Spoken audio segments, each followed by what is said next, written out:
Todo povo na terra, em algum momento, olhou para o céu e contou a mesma história. Seres poderosos desceram para interagir com a humanidade. Nós demos a eles muitos nomes: deuses, anjos, demônios. E com o tempo, arquivamos todos esses relatos na prateleira da mitologia. A ciência moderna nos convenceu a vê-los como metáforas, superstições de um passado ignorante. Essa classificação, no entanto, ignora um detalhe muito importante. E se, em vez de lendas, esses forem os mais antigos relatórios de testemunhas oculares, descrevendo um evento de contato real e global? Para investigar essa possibilidade, deixamos a fé e a interpretação de lado e usamos uma ferramenta de pura lógica, a inteligência artificial avançada. Alimentamos o sistema analítico Axioma com um volume de dados sem precedentes. Todos os textos sagrados, apócrifos e mitológicos que a humanidade produziu foram digitalizados e inseridos. A Bíblia, o Alcorão, os Vedas, as tábuas cuneiformes da Suméria, o livro dos mortos do Egito, o livro de Enoque e incontáveis crônicas medievais. A ordem dada ao sistema foi direta: ignorar o sagrado, o pecado e a salvação. Analisar apenas os padrões nos fatos brutos, as ações, as descrições físicas, as tecnologias relatadas e as consequências documentadas. O resultado inicial abalou as fundações da pesquisa. A probabilidade de centenas de culturas, sem qualquer contato umas com as outras, terem inventado as mesmas criaturas com os mesmos comportamentos é efetivamente zero. O que os dados mostram não é um mito compartilhado, mas sim um registro consistente de contato com uma forma de vida avançada e desconhecida. Isso muda tudo. Não estamos mais falando de religião. Estamos falando de um evento histórico não reconhecido. A análise começou pelos nomes. A palavra anjo, por exemplo, vem do grego angelos e significa simplesmente mensageiro. O termo não implica bondade nem asas de pena, definindo apenas um cargo, uma função. Da mesma forma, demônio, do grego daimon, originalmente significava divindade ou espírito distribuidor, sem a conotação maligna que adquiriu mais tarde. Nesse ponto, os dados revelaram algo impossível de ignorar.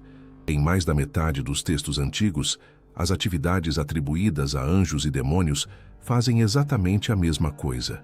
Ambos chegam dos céus, entregam mensagens, executam julgamentos, punem os desobedientes e utilizam ferramentas que, para os antigos, pareciam magia pura. Eles agem como diferentes departamentos de uma mesma organização.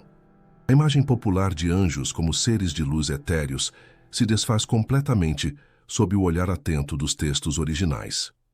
No livro do Gênesis, os mensageiros que visitam Abraão não são aparições fantasmagóricas. Eles sentam, comem carne e pão, bebem leite e precisam que seus pés empoeirados da viagem sejam lavados. São entidades físicas, com necessidades biológicas. A história se aprofunda no banido livro de Enoque, onde 200 desses seres, chamados de vigilantes, descem à terra, estabelecem relações físicas com mulheres humanas, e dessa união nascem filhos híbridos, os gigantes conhecidos como nefilins. A biologia aqui é inegável. Simulações baseadas nesses relatos confirmam que, para realizar certas tarefas, como a aniquilação de cidades inteiras ou a destruição de exércitos em uma única noite, esses seres precisavam não apenas de corpos sólidos, mas de um arsenal com um poder de fogo absolutamente devastador. A descrição que o profeta Ezequiel faz dos querubins é talvez a evidência mais clara dessa tecnologia. Ele não viu homens gloriosos com asas de cisne. Ele descreveu com a linguagem que tinha o que parece ser uma máquina complexa. Uma estrutura metálica brilhante com múltiplas faces, um sistema de rodas dentro de rodas que permitia movimento instantâneo em qualquer direção, um corpo coberto de olhos, talvez sensores ou luzes, e um ruído ensurdecedor que ele comparou ao som de muitas águas. Quando essa descrição detalhada foi processada por um software de engenharia aeronáutica, a correspondência mais próxima não foi com qualquer ser biológico, mas com um veículo de pouso e decolagem vertical. A compatibilidade do design chegou a 89%. Nada, porém, prepara a mente para o que a análise encontrou depois. Está na nossa reação primordial a eles. Quase todos os relatos de encontros com anjos nas Escrituras começam com a mesma frase, dita pela criatura ao humano aterrorizado: não tenha medo. A implicação disso gela o sangue. Se um ser de pura luz, amor e bondade aparece diante de você, por que a primeira coisa que ele precisa fazer é acalmar um pavor avassalador? A reação humana registrada não é de paz, alegria ou êxtase espiritual. É de pânico absoluto. As pessoas caem com o rosto no chão, perdem a capacidade de falar, seus corpos congelam. O estudo dessas reações é conclusivo. Longe de ser reverência, essa é a resposta instintiva e biológica da presa diante de um predador. É o choque de um sistema nervoso sobrecarregado diante de algo incompreensivelmente poderoso e perigoso. A conclusão de que essas entidades eram físicas, tecnológicas e provocavam um medo primal nos leva a uma pergunta inevitável. Se elas estiveram aqui, interagindo com nosso mundo, onde estão as cicatrizes? Uma força capaz de paralisar humanos de terror não passaria pela história sem deixar um rastro de destruição. E, de fato, o rastro existe. Está documentado em textos antigos, não como mitos, mas como relatórios de campo de intervenções militares diretas, onde o resultado de uma batalha foi decidido não por homens, mas por uma tecnologia incompreensível. Jerusalém, ano 701 a.C.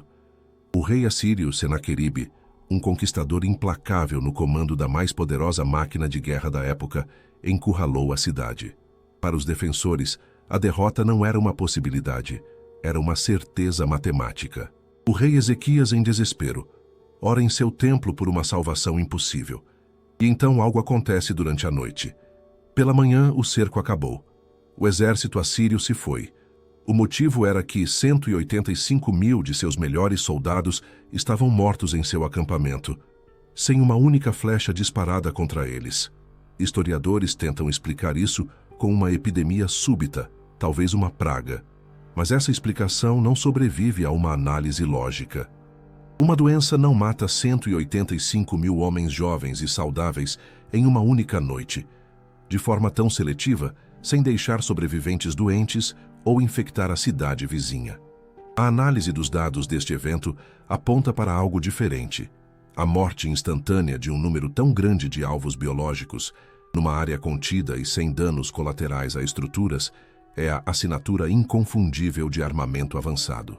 As simulações sugerem o uso de uma arma de nêutrons ou um pulso de radiação de micro-ondas, capaz de parar o coração de todos em seu raio de ação. O texto bíblico diz que o anjo do Senhor desceu e feriu o acampamento. O que parecia milagre revelou-se uma operação de extermínio cirúrgica, executada por um único agente com uma arma de destruição em massa. O padrão se repete em um evento ainda mais antigo e famoso, a queda de Jericó. A história que nos contam é sobre fé. Os israelitas marcharam ao redor da cidade por 7 dias, tocaram suas trombetas, gritaram, e as muralhas intransponíveis desabaram. Parece um conto de fadas, mas se analisarmos o evento como um problema de engenharia, a imagem muda. As tropas marcham em um padrão específico, criando uma vibração rítmica no solo. As trombetas e os gritos não são aleatórios, eles são sincronizados, focando uma frequência sonora específica. No centro de tudo, eles carregam um objeto crucial, a Arca da Aliança. Os textos fornecem um diagrama preciso da arca. Uma caixa de madeira de acácia, um excelente isolante elétrico, revestida por dentro e por fora com ouro puro, um condutor perfeito. Qualquer engenheiro elétrico reconhece isso imediatamente. É o projeto de um capacitor, um dispositivo feito para armazenar e descarregar uma imensa carga elétrica. O que aconteceu em Jericó foi a aplicação de uma arma sônica. A arca agiu como a fonte de energia, e a marcha e os gritos sincronizados focaram as vibrações na frequência de ressonância das muralhas de pedra.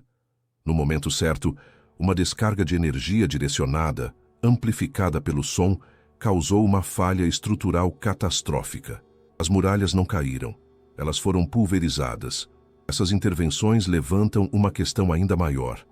Por que eles se importavam? Por que ajudar um povo a conquistar uma cidade ou aniquilar o exército de outro? A resposta parece estar num padrão de comportamento que se repete em várias mitologias: a guerra por procuração.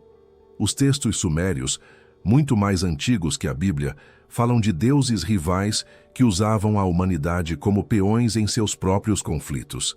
Em vez de sujarem as próprias mãos, eles escolhiam um grupo de humanos, forneciam conhecimento, armas e apoio tático, e os lançavam contra o grupo apoiado por uma facção rival. Isso reescreve completamente a história dos anjos caídos. No livro de Enoque, anjos como Azazel são condenados por ensinar aos homens a metalurgia, a fabricação de espadas, escudos e facas. Tradicionalmente, isso é visto como um ato de corrupção, a introdução do mal no mundo. Mas, sob uma análise estratégica, isso não parece corrupção. Parece um acordo de armas. Esses seres não estavam nos dando ferramentas para evoluirmos por bondade. Eles estavam nos transformando em soldados mais eficientes para suas próprias guerras. Estavam melhorando seus ativos no campo de batalha. Nós não éramos seus filhos a serem protegidos, éramos seu exército particular. Estamos lidando com entidades físicas que usam tecnologia de guerra. A nossa próxima pergunta precisa ser sobre a sua biologia. A biologia dessas entidades exige uma fonte de sustento específica, descrita nos textos antigos como luz e fogo. Para os nossos ancestrais, essa era a linguagem da divindade. Para nós, é a linguagem da física, especificamente a física de plasma. Nós vivemos em um pequeno oásis de matéria sólida e fria, e por isso pensamos que essa é a norma. Mas 99% do universo visível não é sólido, líquido ou gasoso. É plasma, o quarto estado da matéria. As estrelas são plasma, os raios são plasma, o fogo é plasma. É a matéria em seu estado mais energético. E quando revisitamos os textos sagrados com esse conhecimento, as descrições de encontros divinos deixam de ser milagres e se tornam relatórios técnicos. O caso mais famoso é o de Moisés e a sarça ardente, um arbusto que queima intensamente, mas não vira cinzas. Isso é fisicamente impossível para um fogo normal, que é uma reação química de combustão, mas essa é a descrição exata de um fenômeno de plasma de baixa temperatura. A luz e o calor não vêm da queima da madeira. Eles vêm de um campo de gás ionizado que envolve o arbusto. O arbusto não é o combustível, é apenas o objeto no centro do campo de energia. Essa associação com o fogo é implacável. Deus é descrito como um fogo consumidor. Quando ele desce no Monte Sinai, a montanha inteira treme e se enche de fumaça, como a fumaça de uma fornalha. Durante o Êxodo, os israelitas são guiados por uma coluna de nuvem durante o dia e uma coluna de fogo durante a noite. Uma simulação deste fenômeno sugere uma estrutura de plasma vertical, gerando um campo eletromagnético poderoso. Durante o dia, esse campo ionizaria o ar, causando a condensação da umidade e formando uma nuvem densa. À noite, o brilho do próprio plasma se tornaria visível como fogo. É pura física. Os seres de mais alta patente na hierarquia angelical, os serafins, reforçam essa ideia. O nome serafim, em hebraico, vem da raiz saraf, que significa queimar. Eles são, literalmente, os ardentes. O profeta Isaías não os descreve como homens bonitos com asas, mas como seres de fogo puro, com 6 asas que usam para cobrir o rosto e os pés. A interpretação religiosa fala de humildade. Uma análise técnica sugere blindagem. Eles estariam cobrindo seus núcleos de energia para não incinerar o observador humano com sua radiação e calor. As auréolas, os famosos halos pintados sobre as cabeças dos santos e anjos, podem ser outro exemplo dessa física. Uma comparação entre as imagens de auréolas e fotografias de um efeito corona, a descarga elétrica que ocorre ao redor de um condutor de alta voltagem, mostra uma semelhança de 100%. A auréola não seria um símbolo de santidade, mas um sinal físico da ionização do ar ao redor de um ser com um potencial elétrico imenso. É menos um símbolo divino e mais uma placa de cuidado, alta tensão. Isso explicaria por que o contato direto com essas entidades era tão perigosamente regulado. Apenas o sumo sacerdote podia entrar na presença da arca, e somente uma vez por ano, usando vestes especiais e com uma corda amarrada ao tornozelo. Por quê? Para que, se ele morresse lá dentro pela exposição, pudessem puxar seu corpo para fora, sem que ninguém mais precisasse entrar na zona de perigo. Quando Moisés desceu do Sinai após falar com Deus, seu rosto emitia luz, uma radiação tão intensa que as pessoas tinham medo de se aproximar e ele precisou usar um véu. A análise médica desses sintomas aponta para a radioatividade induzida. Moisés sobreviveu a uma dose maciça de radiação e seu próprio corpo se tornou temporariamente radioativo. O mesmo padrão de dano por energia é visto na conversão do apóstolo Paulo. Na estrada para Damasco, ele foi derrubado por uma luz do céu. Quando se levantou, estava cego. A visão só retornou 3 dias depois, quando escamas caíram de seus olhos. Esses são os sintomas clássicos da eletrooftalmia, uma queimadura da córnea causada por uma exposição intensa à luz ultravioleta, a mesma lesão sofrida por soldadores que trabalham sem máscara. A luz do céu não foi uma metáfora. Foi um pulso de radiação ultravioleta. Até o cheiro do inferno pode ser um erro de interpretação. O odor de enxofre é o atributo clássico da presença demoníaca. Mas o cheiro de enxofre e o cheiro de ozônio, o gás que se forma no ar após uma descarga elétrica, como um raio, são muito parecidos para um nariz não treinado. É extremamente provável que o que as testemunhas medievais descreveram como cheiro de enxofre fosse, na verdade, o cheiro de ar ionizado.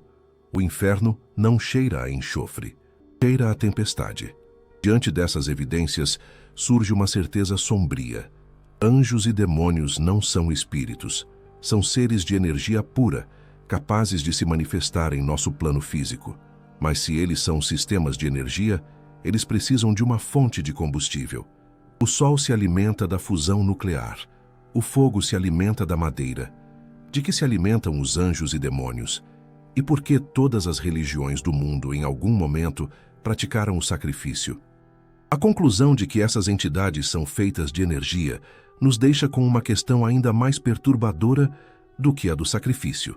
Como uma forma de vida baseada em plasma interage com a frágil química da mente humana? A resposta é que talvez a interação não seja física, mas informacional. Talvez o verdadeiro campo de batalha nunca tenha sido a Terra, mas sim o espaço de 1,5 kg dentro de nossos crânios.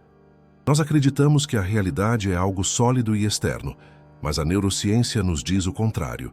Tudo o que você vê, ouve e sente é uma simulação, um modelo criado pela sua mente dentro de uma caixa escura e silenciosa. Seu cérebro não tem contato direto com o mundo. Ele apenas interpreta sinais elétricos. E se esse software de renderização puder ser hackeado? Se alguém puder injetar imagens e sons diretamente no seu processador? Uma análise da aparência desses seres ao longo da história revela uma anomalia gritante. Nos tempos medievais, os anjos eram descritos como cavaleiros em armaduras brilhantes, empunhando espadas de fogo. Durante o Renascimento, eles se transformaram em belos jovens andrógenos ou bebês com asas. No século XX, com a era espacial, os mensageiros celestiais abandonaram as asas e passaram a pilotar naves de metal prateado. Porque um ser eterno e imutável mudaria de aparência para seguir a moda humana? A lógica aponta para uma direção inquietante. Eles não têm uma forma fixa. Eles são como um espelho. Ao entrar em contato com uma consciência humana, eles escaneiam nosso banco de dados cultural, nossos medos e nossas esperanças, e projetam a imagem que seremos mais capazes de aceitar. Para um cavaleiro medieval, o ápice do poder era outro cavaleiro. Para um piloto da Guerra Fria, era um piloto de uma nave superior. A forma não é deles, é nossa. Eles se vestem com as nossas expectativas. Essa capacidade de influenciar a percepção não é ficção. Em laboratórios, cientistas conseguem replicar a sensação de uma presença mística. O neurocientista Michael Persinger criou o capacete de Deus, um aparelho que estimula os lobos temporais do cérebro com campos magnéticos fracos. 80% dos voluntários que usaram o capacete relataram experiências místicas, viram luzes, ouviram vozes, sentiram uma entidade invisível no mesmo quarto que eles. As leituras cerebrais desses voluntários são praticamente idênticas às de monges em meditação profunda ou de pessoas em estado de êxtase religioso. Isso significa que nosso cérebro tem uma antena embutida, uma frequência específica na qual ele está pronto para receber esse tipo de sinal. E se essa antena pode ser ativada artificialmente, ela também pode ser ativada por uma fonte externa. Isso reformula a história de figuras como Joana d'Arc ou Sócrates, que eram guiados por vozes. A medicina moderna poderia diagnosticá-los com epilepsia do lobo temporal. Mas há um paradoxo. Em vez de debilitá-los, as vozes lhes deram uma genialidade estratégica e uma clareza sobre-humana. Isso nos leva a uma hipótese radical.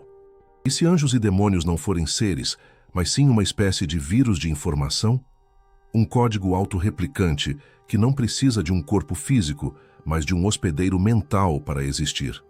Um vírus angelical infecta um hospedeiro e o programa para construir hierarquias, seguir regras, sacrificar-se e espalhar a ideia de salvação para outros.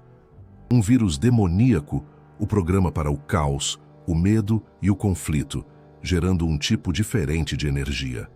Ambos competem pelos mesmos recursos, o tempo de processamento da mente humana. A prova de que essa tecnologia de projeção mental existe em larga escala aconteceu em 1917, em Fátima, Portugal. 70 mil pessoas, reunidas em um campo aberto, testemunharam o mesmo evento impossível. O sol se soltou do céu, girou como uma roda de fogo, mudou de cor e mergulhou em zigue-zague em direção à Terra. Mas aquilo não foi um evento real. Se o sol tivesse se movido 1 centímetro, a vida na Terra teria acabado. Nenhum observatório no mundo registrou qualquer anomalia. O que aconteceu em Fátima foi uma alucinação em massa, perfeitamente sincronizada. Algo ou alguém usou uma tecnologia de controle mental de imensa potência e projetou a mesma imagem diretamente no córtex visual de 70 mil pessoas simultaneamente. Foi uma demonstração de poder. A prova de que eles não precisam de naves para nos alcançar. Eles têm o endereço digital do nosso cérebro. Essa teoria explica a manipulação mental, as visões e as vozes, mas ela deixa uma ponta solta. Uma ponta de metal pesado e pedra derretida. Se tudo isso é apenas um jogo de sombras na nossa mente, de onde vêm os artefatos físicos? A teoria mental explica a interface, mas não a infraestrutura. Uma alucinação não deixa para trás projetos de engenharia, e é para esses projetos, escritos em pedra e papiro, que vamos olhar agora.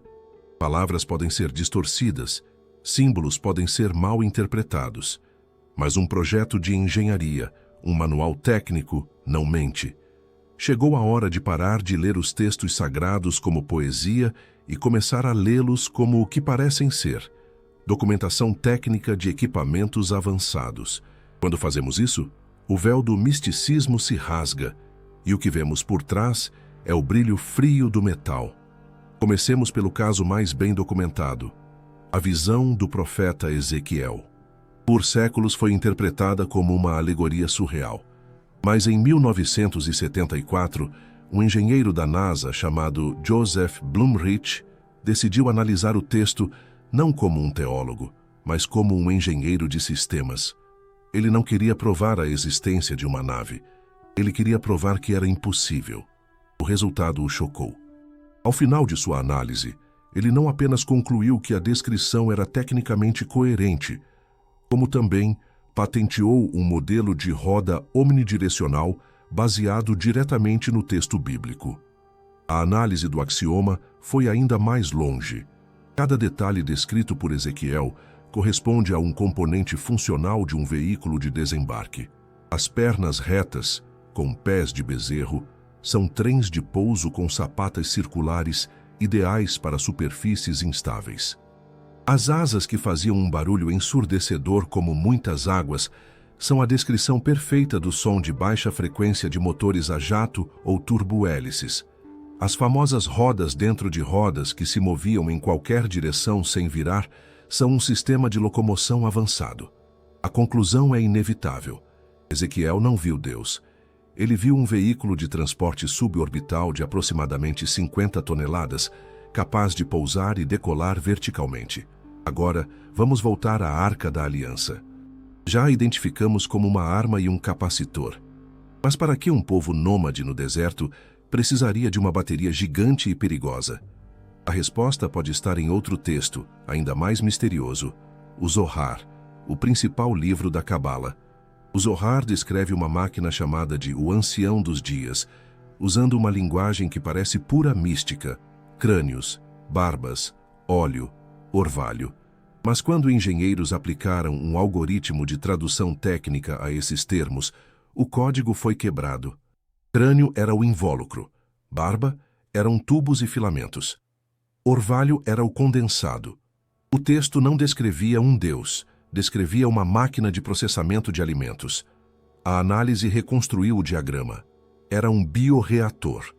Ele condensava a umidade do ar e, usando uma fonte de luz intensa, cultivava uma cultura de algas, provavelmente clorela. Essas algas, quando processadas, se transformam em uma pasta verde altamente nutritiva. E qual era a fonte de energia para essa máquina? Um reator nuclear compacto, pequeno o suficiente para ser transportado dentro da Arca da Aliança. É por isso que a arca emitia radiação. É por isso que era mortal ao toque. É por isso que os sacerdotes que a operavam precisavam de vestes protetoras e seguiam um rígido protocolo de segurança. E a maná dos céus era o produto final, uma pasta de algas com sabor adocicado, produzida em quantidade suficiente para sustentar o núcleo da expedição. O Deus que guiava seu povo pelo deserto não fazia milagres. Ele usava uma máquina. As armas deles eram igualmente tecnológicas. Para guardar o jardim do Éden, Deus não posicionou um anjo para ficar de guarda eternamente. O texto diz que ele colocou um querubim e uma espada flamejante que se revolvia. A palavra hebraica para revolver significa girar, virar em todas as direções. É a descrição de um sistema de defesa de perímetro automatizado. Uma torre de sentinela robótica, equipada com um laser ou uma arma de plasma e sensores de movimento. É a solução de engenharia mais eficiente e não tem nada a ver com um ser alado. Essa tecnologia não se limitava ao Oriente Médio. Nos textos védicos da Índia, como o Mahabharata e o Vimanika Shastra, encontramos descrições detalhadas de naves voadoras chamadas Vimanas. Os céticos descartam esses textos, mas eles contêm detalhes técnicos que não poderiam ter sido inventados. Falam de diferentes tipos de Vimanas, movidos por motores de vórtice de mercúrio. A ciência moderna está apenas começando a explorar a ideia de que o mercúrio, quando aquecido e girado em alta velocidade, pode gerar campos antigravitacionais. Os textos descrevem as ligas metálicas necessárias, os espelhos usados para absorver a luz solar e criar invisibilidade, tecnologia stealth, e armas que podiam paralisar exércitos inimigos. Não são contos de fadas, são manuais. Tudo isso nos leva a uma conclusão perturbadora sobre nós mesmos. Somos um culto à carga. Somos como os nativos de ilhas remotas que, após verem aviões pousando e entregando suprimentos durante a guerra, começaram a construir réplicas de aviões com bambu e palha. Eles construíram pistas de pouso, usaram fones de ouvido feitos de cocos e marcharam em formação, esperando que os pássaros de metal voltassem com mais carga. Nossas religiões são isso, em uma escala global. Nossas catedrais e templos são os aviões de palha. Nossos rituais, nossas vestes sacerdotais, nossos cantos, são a imitação de procedimentos técnicos que não entendemos mais. Nós oramos para um radiotransmissor quebrado, pensando que a voz de Deus ainda vive ali dentro. Nós beijamos o invólucro de um reator nuclear desativado, acreditando que ele nos trará a cura, enquanto ele lentamente nos envenena com a memória de seu poder. Nós somos os herdeiros de uma tecnologia que esquecemos como usar. Mas se eles tinham essa tecnologia, e claramente não a deixaram para nós, a pergunta é, para onde eles foram? A conclusão de que somos um culto à carga, imitando uma tecnologia esquecida, nos deixa com a pergunta mais óbvia: para onde foram os engenheiros? Gastamos bilhões de dólares apontando telescópios para as estrelas, procurando por eles em galáxias distantes. É o nosso maior erro de cálculo. Não os encontramos porque estamos procurando na direção errada. Eles não estão lá fora. Eles estão aqui, na mesma sala que nós, apenas em um ângulo de 90 graus em relação à nossa realidade. Visualizem um universo de 2 dimensões, um mundo plano como uma folha de papel. Seus habitantes são formas geométricas que só conhecem o comprimento e a largura. Para eles, o conceito de para cima ou para baixo não existe. Agora, imagine que você, um ser de 3 dimensões, decide passar o seu dedo através desse mundo plano. O que os habitantes bidimensionais veriam? Eles não veriam um dedo. Eles veriam um milagre aterrorizante. Do nada, um pequeno ponto surgiria.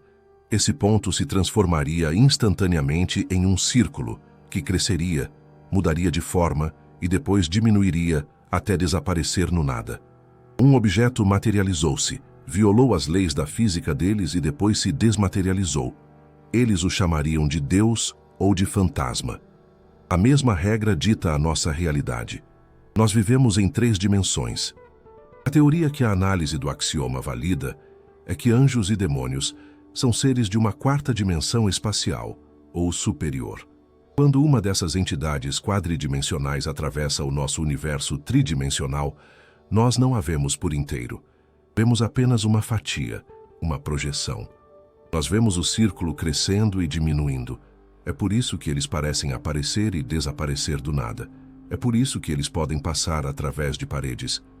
Para um ser da 4ª dimensão, um quarto fechado não é um espaço selado. É uma caixa aberta. Ele pode entrar nela por cima, através da 4ª dimensão, da mesma forma que você pode colocar o seu dedo dentro de um quadrado desenhado no papel sem cruzar a linha. Essa hipótese explica os fenômenos que a nossa física considera impossíveis. Os objetos voadores não identificados, que fazem curvas de 90 graus a velocidades hipersônicas, não estão quebrando as leis da inércia. Eles não estão voando em nosso espaço. Eles são a projeção tridimensional de um objeto da 4ª dimensão que está se movendo. Pense em um ponto de luz de uma caneta laser na parede. O ponto pode pular de um lado para o outro instantaneamente porque ele não é um objeto físico viajando pela parede. É a projeção de uma fonte que está em outro lugar. Eles são a fonte, e suas aparições são o ponto de luz. Isso também lança uma nova luz sobre os relatos de tempo perdido, comuns tanto em contos de fadas sobre o povo das colinas, quanto em abduções alienígenas modernas. Uma pessoa que passa uma noite no reino das fadas volta para descobrir que 100 anos se passaram em nosso mundo. Abduzidos perdem horas de suas vidas sem memória. Isso é um efeito de distorção temporal. Estar perto de um portal interdimensional ou de uma fonte de gravidade da 4ª dimensão massiva iria literalmente distorcer o fluxo do tempo ao redor, exatamente como a teoria da relatividade prevê. Eles não vivem no nosso tempo. Para eles, nosso passado, presente e futuro podem ser um panorama único e observável. É por isso que as profecias funcionam. Eles não estão adivinhando o futuro. Eles estão lendo um mapa de eventos que, para eles, já aconteceram. Aqui reside a sombra final. Por que estamos aqui e eles lá? A conclusão da análise é que a Terra não é um planeta aberto. É um ambiente controlado. Um enclave, uma reserva biológica ou talvez uma prisão. Fomos isolados do resto do universo por uma barreira de percepção. Nossos 5 sentidos não são janelas para a realidade. Eles são filtros sintonizados para captar apenas uma fatia minúscula do espectro total. Somos cegos e surdos para 99% do que está acontecendo ao nosso redor. E isso foi feito de propósito. A tradição gnóstica interpreta a passagem do Gênesis, onde Deus dá a Adão e Eva túnicas de pele, não como peles de animais, mas como nossos corpos físicos, uma casca biológica densa, projetada para trancar nossa consciência e nos impedir de ver o mundo maior e mais real que existe ao nosso redor. Mas às vezes, a barreira falha, o sistema trava. O fenômeno do paralisia do sono, por exemplo, não seria apenas uma falha neurológica. Seria um momento em que o software do filtro de percepção congela. E por um breve e aterrorizante instante, nós vemos o que está no quarto conosco. Nós vemos os observadores, os guardas da prisão. Se eles são interdimensionais, não temos defesa. Muros não servem para nada.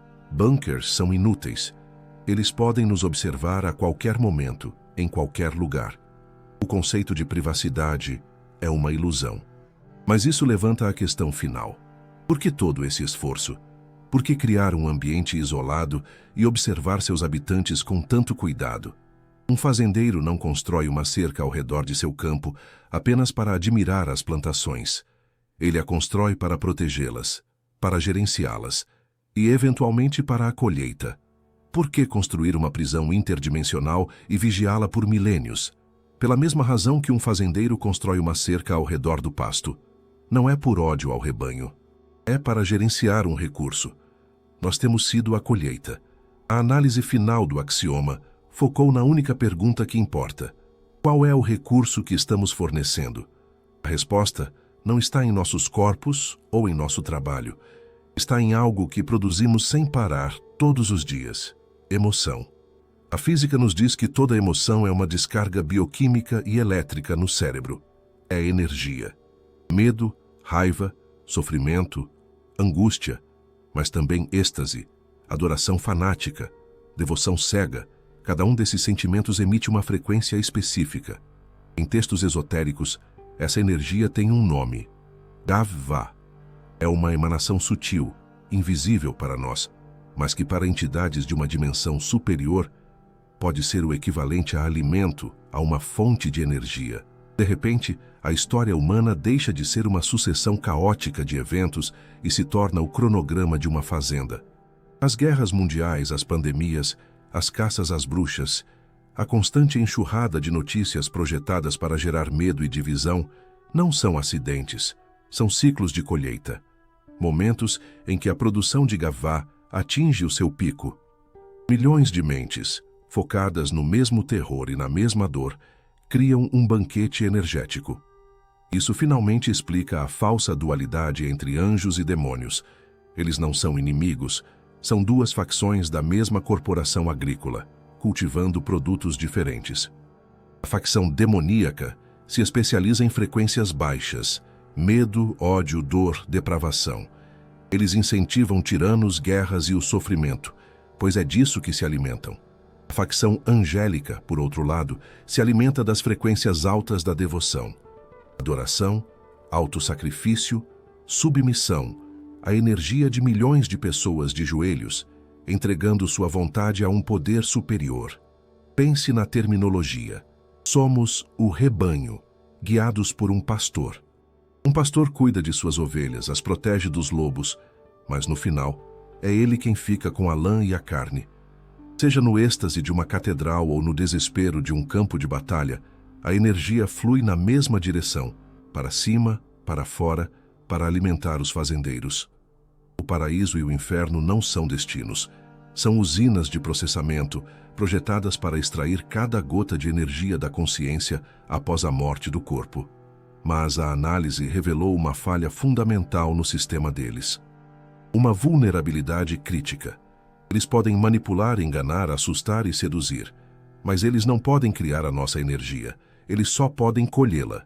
São parasitas, e um parasita não tem poder sobre um hospedeiro que decide parar de alimentá-lo. Isso nos leva à conclusão final, ao algoritmo de fuga. Não é preciso uma arma, uma nave ou um ritual mágico. A chave está na única coisa que é verdadeiramente nossa, a atenção. Começa-se cortando o suprimento. Trata-se de se tornar um observador frio de suas próprias emoções. Quando o mundo tentar te empurrar para o medo ou para o ódio, observe a sensação, mas não se torne ela. Recuse-se a gerar a comida deles. A neutralidade consciente é veneno para o parasita. Pare de adorar. Ajoelhar-se diante de qualquer coisa, seja um altar, uma bandeira ou uma celebridade, é conectar um cabo de energia da sua consciência diretamente para o sistema deles. Fique de pé. Em seguida, revoga-se o contrato. A lei universal mais fundamental até para eles parece ser a do livre-arbítrio. Eles não podem tomar nossa energia à força se nós conscientemente a negarmos. É preciso uma declaração de soberania. Para si mesmo, em voz alta se necessário, eu revogo todos os acordos, conscientes ou inconscientes, que permitem que minha energia seja drenada. Minha consciência é minha. Meu poder é meu. Isso não é uma oração. É uma notificação de despejo. O último passo é a recordação. Eles nos programaram para procurar todas as respostas do lado de fora. Em salvadores, em gurus, em telas. O ato final de rebelião é virar a atenção para dentro. No silêncio por trás do ruído constante de pensamentos, existe uma consciência que apenas observa. Essa consciência não tem medo, não tem dogma e não pode ser controlada. Quando você se identifica com esse observador e não com a mente programada, o jogo acaba. A prisão não tem muros físicos. Ela é construída com os espelhos da nossa própria percepção. Eles nos mantiveram olhando para os reflexos que eles criaram, assustados com os monstros e maravilhados com os anjos. Mas a fuga nunca foi sobre quebrar os espelhos. Foi sobre perceber que somos nós que estamos olhando para eles. Se você gostou dessa investigação, sua inscrição no canal e qualquer valor de doação nos ajuda a expandir o projeto Axioma. Adoraríamos ler sua reflexão sobre o assunto do vídeo nos comentários e sua sugestão de próximo tema a ser abordado. Nos conte de qual cidade você nos acompanha. Agradeço sua companhia até o fim.